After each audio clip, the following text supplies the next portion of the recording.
All right, what's up, everybody? Every once in a while, I have conversations that, obviously, in the moment, um, it's too genuine for you to try to sort of observe it without giving your full attention to it, and so you're not necessarily there recording it. But a lot of those conversations deserve to be recorded.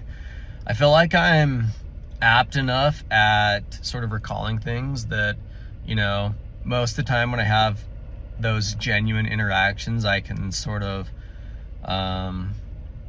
bring the spirit to a space where perhaps things are comfortable, with a little bit of there being nonsense to it. Because talking about something is obviously sort of almost taking away from the moment that it brings. But I think there is some intelligence in recognizing the light, which I think is probably better said with the idea of being able to let go. I think that, believing in power is this idea that you not only believe in power, but you question what it is. And I think at that moment, letting go of power allows you to see that power itself is truly something that is easy. Maybe the approach isn't that easy, or the journey to get there, but I think that true power, once you recognize it, makes things light. And I think that there is a real skill sort of with being able to turn the wheel, to not only correct from the idea that this calibration can become offset, but to maintain that course as well with your life. And I had this conversation with an acquaintance at a coffee shop this morning about fear. And I wanted to sort of address this idea of fear in general, reaffirming it to myself, but then also perhaps guiding people who may be struggling with this idea of fear or self-worth, or identity, and any of these things. So the conversation went a little bit like, I'm always expecting the worst. And this came from the person at the shop, right?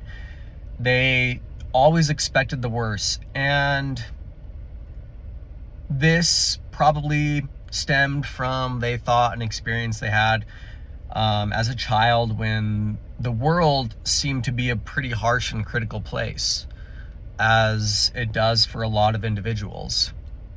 And from this event, it then became assumed that you must take the approach towards everything in an entrusting manner, because if not, then you will be let down.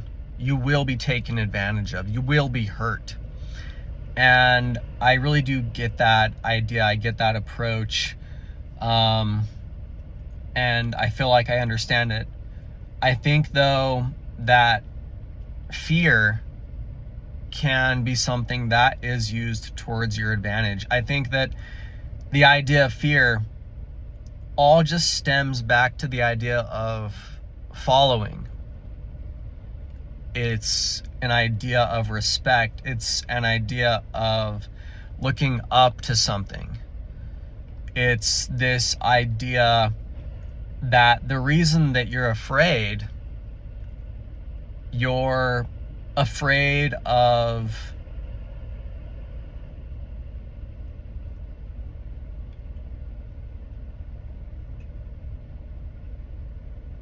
all of this meaning nothing.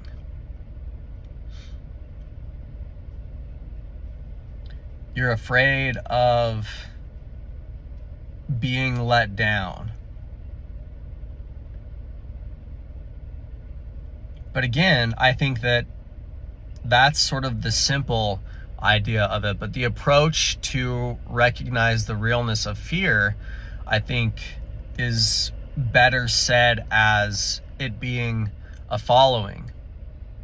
You're afraid to follow something because you're afraid that this thing that you're following will let you down. You're afraid to listen to that voice and trust that voice that you hear, which I think fear really is.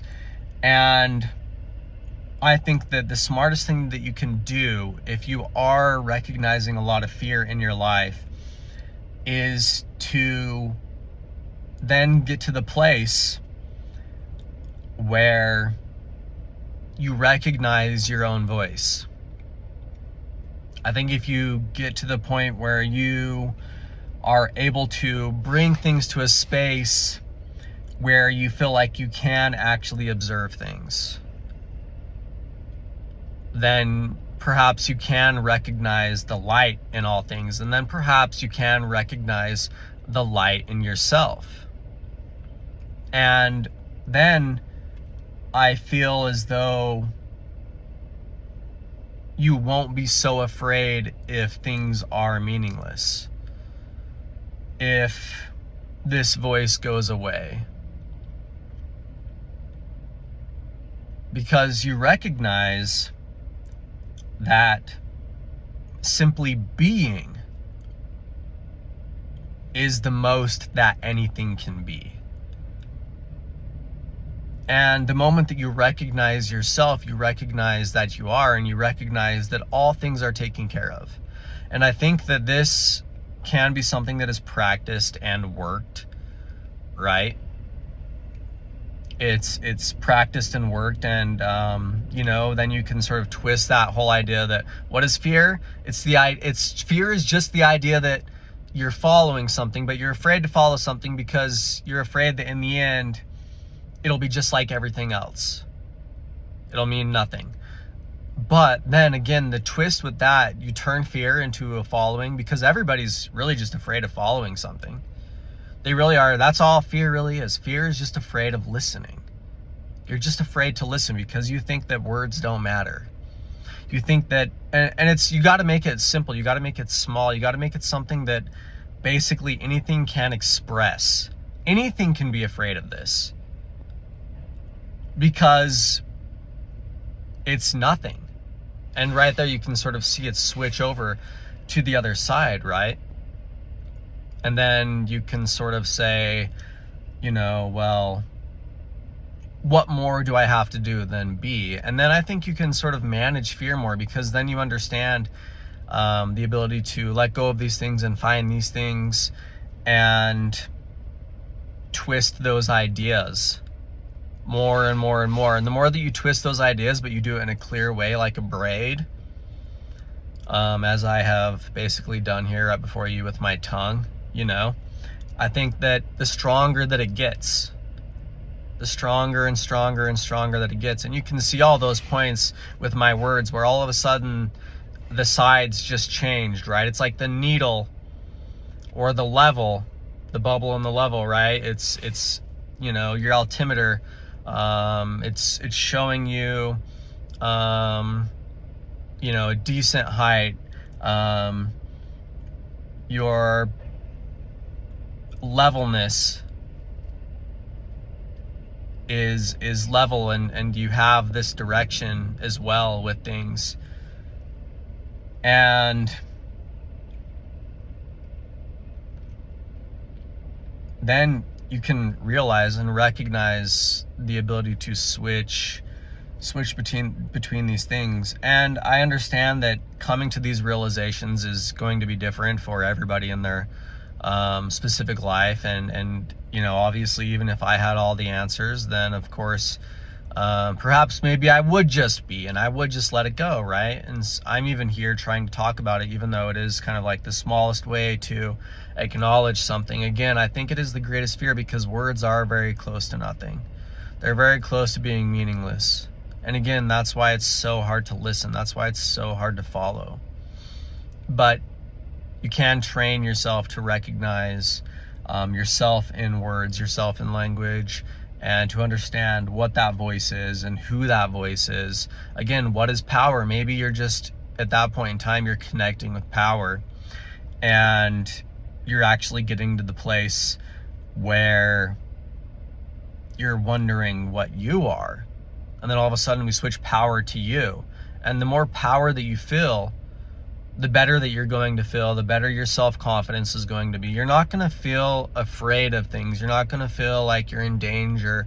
You're not going to feel all these feelings. And I think the more you can trust other things then as well, the more that you begin to trust yourself. It's sort of like this atomic reaction, right? Where then all of a sudden you'll just be radiating this wealth, this resourcefulness, the ability to handle yourself. In essence, is the ability to handle all other things through trust.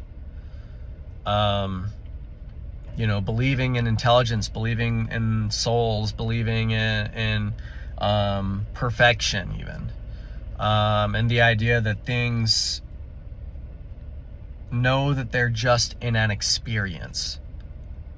They know somewhere it's very small. They know that they're just an experience. But the idea that they know they're just an experience, again, takes them one step back to that place where they have the idea and ability to observe. And that idea and observation truly is the idea of safety. And again, then we can relate this to a lot of other things like science even, and we can connect science with philosophy and say that, science is the art of observation. But we've created a place where observation can be taken to a place where it does amount to certain reactions. And what are those reactions but the words that are affirmed and repeated and validate you, that you are receiving from your environment. And observation will go to say that, whether or not the process is true, the data is true, with what the words are, if anything is to be taken seriously or considered, then at that point in time, I think you can sort of live a higher science. Just like you can live beyond sort of needs. You can then live in a world of wants. And you can understand that fear of want is, again, this fear of trust and believing in certain things. But again, the more that you associate yourself with these ideas, the more that you can then trust yourself with these things as you navigate a world where things are then more free. And perhaps there is a continual switching back and forth from these sides of stop and go, of red and green, right? Where the pinnacle of each is obviously the best at something, and they've reached a level of confidence with themselves, whether it's this idea of cost effectiveness or this idea of a resourceful use of words. I think you get to a place where real recognizes real, right? And then in that space, I think there can be exchange, there can be trade, there can be communion, and an exacting of goods and of qualities. So yeah, that's sort of my take on it, and where real fear comes from, and relating it to something which has qualitative and quantitative aspects about it. But anyways, I hope whoever needs to hear this, words like this, is able to find this video or these words, and I hope that I appear in a manner that is the exoneration of what I'm saying, personified. So yeah, that's my little treatise on kind of fear, and how you can turn fear into something that is smart just by sort of recognizing perhaps where it leads to in the end. And is that something that can be taught or learned? I think there you can even switch between the idea of teacher and student, because it seems as though some things can't be taught, but they're only learned. But obviously at that point in time, you're learning something. So it's again recognizing where that's coming from, who that is, what that is. And this idea of teaching, if we're paralleling this with somebody who has vast amounts of worldly assets compared to somebody who has vast amounts of spiritual reserves and resourcefulness, we can then say, something like a real teacher is going to then be continually learning from themselves too. They're on a path, they're on a guideline, and they know that in the end they're truly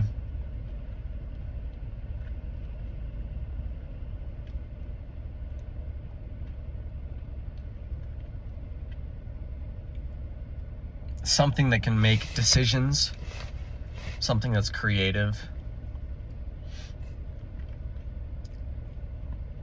something that has space even, and perhaps maybe even the idea of the soul or something much more spiritual.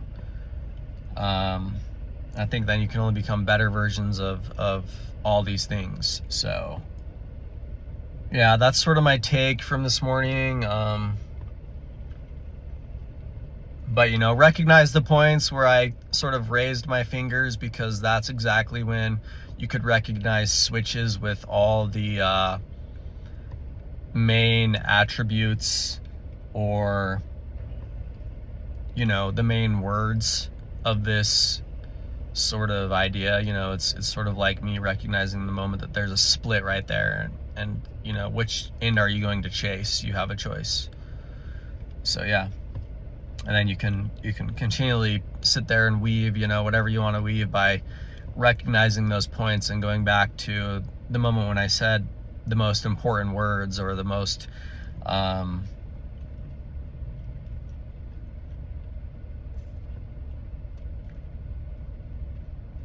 repetitive words, or keywords, or whatever the mean, median, and mode is of this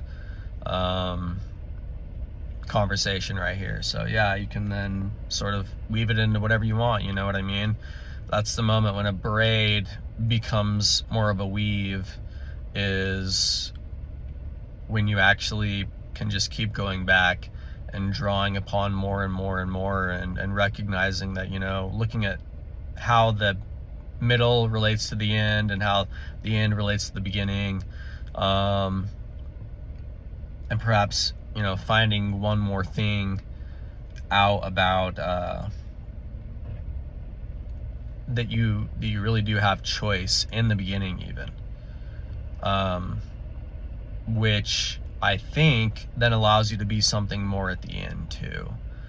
You can acknowledge your position more and more and more, and that way become something more and more free every single day. So all right guys, yeah, those are just some quick thoughts this morning, so I'll see y'all later. Bye.